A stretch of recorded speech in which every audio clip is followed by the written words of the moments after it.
What is up, Guru Gang? If you are new, welcome to my channel. If you have been a part of the gang, thank you so much for coming back and joining me for today's video. Today I will be giving you guys my first impressions / mini review of the Valentino Donna Born in Roma Pink PP. This is a limited edition release, so hopefully I can kind of help steer you guys in whatever direction, whether you need it, whether you don't. At the time of me filming this video, it is sold out online. I do think it is going to be exclusively an in-store item from what I last saw on the app. However, we'll have a link in the description box. If you do shop through that link, you should be able to select in-store pickup or same-day delivery. If your stores have it in your area, you can get it that way, so you don't have to do an online order. So now that that's out of the way, let's go ahead and jump into the review. Here is the bottle, y'all, and of course there has just been a ton of controversy around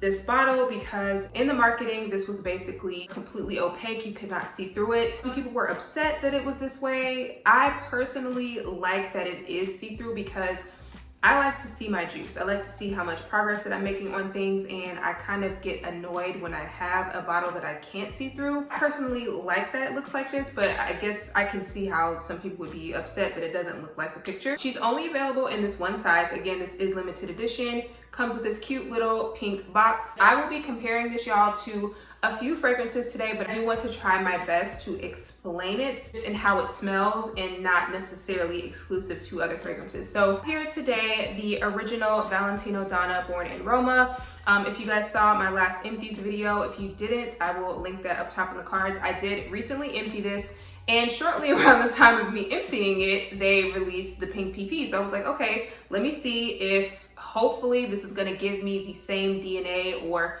even maybe even better than the original Valentino Donna, because I really love this, Now, I did also do a full review for the Valentino Donna Born in Roma Intense, which I have here.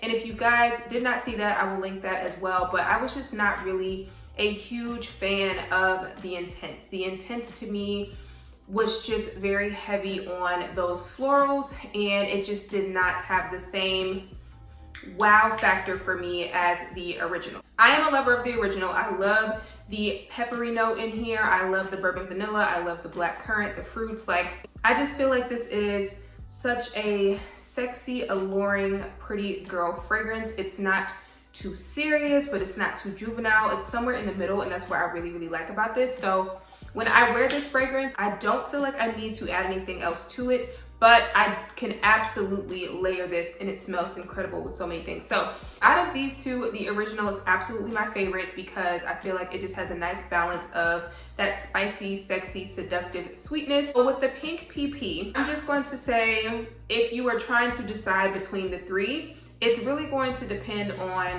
what you like the most. So this has mandarin, orange blossom, and bourbon vanilla. So as soon as I sprayed it out, I did get a very sweet, almost like a clementine or like those little cuties. Like, it definitely smelled like that. But then you instantly start to get that orange blossom, and it's very powdery, but it's also super light and fluffy.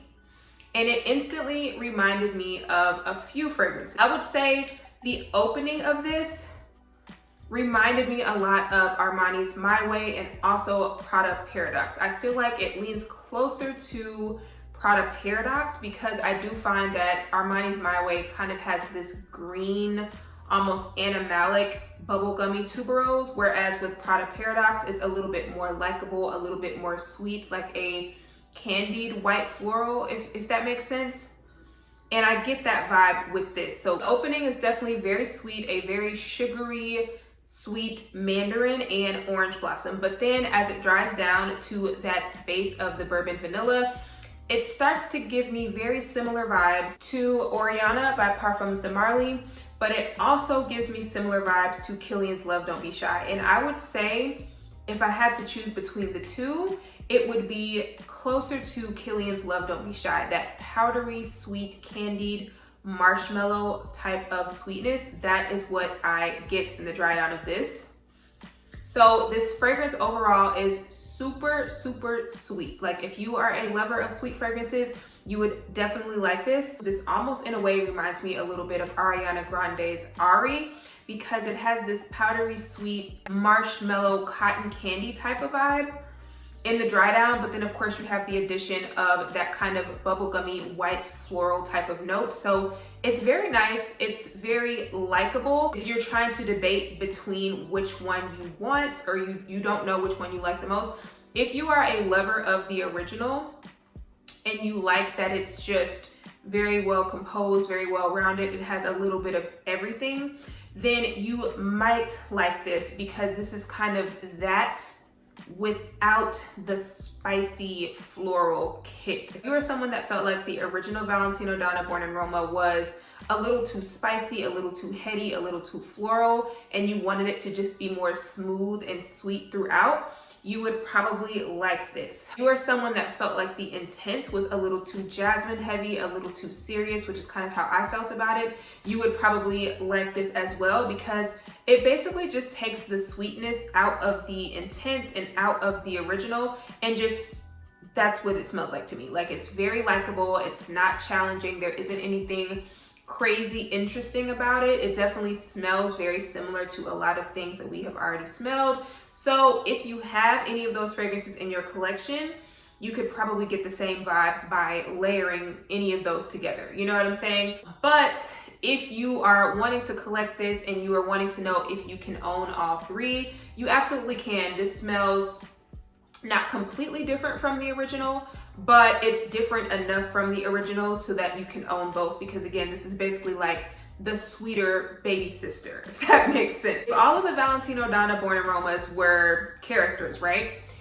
Here you have Kris Jenner, the intense one. You know, this is the businesswoman, this is the mom, this is the caretaker. She's making sure everybody's good. This is also kind of the sexy, alluring, like mature, mysterious kind of vibe, right? And we have the OG, and this is Kim Kardashian. She's got just enough sexiness. She still has that kind of mature factor, but she's also very playful, very likable, very girly. So that is the vibe that I get from the OG. Finally, for number 3, this would be like Kylie Jenner, right? Like, she is the youngest of the clan, but she's still very cute, very likable, very girly, very flirty, right? So that is what these give me. If I had to compare these to the Kardashians, y'all, she would be Kylie, the intense would be Kris Jenner, and then of course the original would be Kim Kardashian. So I hope that kind of helps y'all paint a picture of like the vibe. I would absolutely wear this. This would just kind of be an easy reach for me. I do find it's a little odd that they released this in September, because this is giving me spring if I had to compare this to a season. But it's an easy wear. It's an easy wear. This is not beast mode. You are going to have a nice scent bubble if you overspray it, and it's probably going to give you about 4 to 6 hours of good wear before I feel like I needed to reapply. This is definitely the sweetest of the bunch. So if you are a lover of Oriana, or a lover of Killian's Love Don't Be Shy, Prada Paradox, Armani My Way, like all of those bubblegummy, sweet, cotton candy-like type of scents, this is basically that. And I would say it's pretty well blended. It's definitely pretty well blended. Like, I can't particularly pick out one of those notes over the other. I would just say it's a nice blend of that sweet white floral with that citrusy candied orange note. And then of course the bourbon vanilla, which is making it come across as just this sweet, powdery, bubblegummy, marshmallowy white floral basically. So like I said, if you have Oriana or Killian's Love Don't Be Shy, you probably don't need this. But again, I know a lot of people are purchasing this because it is a collector's item. It is limited edition. And in that regard, of course, girl, pick it up, because this would just look bomb on somebody's vanity, especially if you are just really into that Barbie pink aesthetic. Like, this would just be right up your alley, because it definitely smells how it looks. It's just very girly, very flirty, very fun. Right now, I'm gonna give it a 6 out of 10 because again, it's likable. It's nothing crazy unique. I know a lot of people want flankers to smell different from the original. I was just hoping that this would smell similar to the original, because I just emptied my original and I didn't want to have to go out and buy that one as well. But this does not satisfy my craving for wanting to wear the original, because it's lacking that spicy, peppery, seductive sexiness that I liked about it.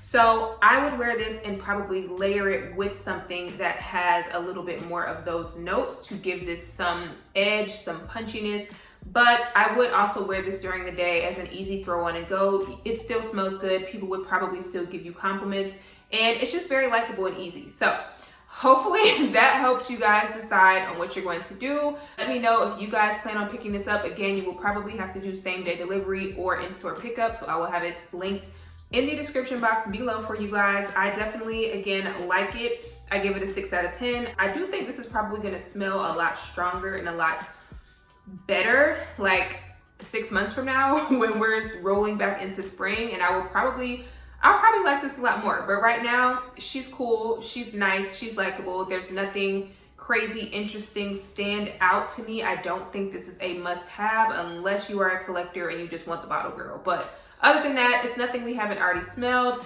and she's just easy. She's easy. She's just another one of these bubblegummy white florals that's really popular right now. And I think that's kind of why they gave it that scent profile, because it's in a pink bottle. They knew a lot of people would probably be buying it because of this really cute girly aesthetic, and that is what the juice smells like. So hopefully this helped you guys. Also, if you are not subscribed, please make sure you are subscribed. And that is it for today's review. I hope you guys enjoyed it, and I will see you in my next one. Bye.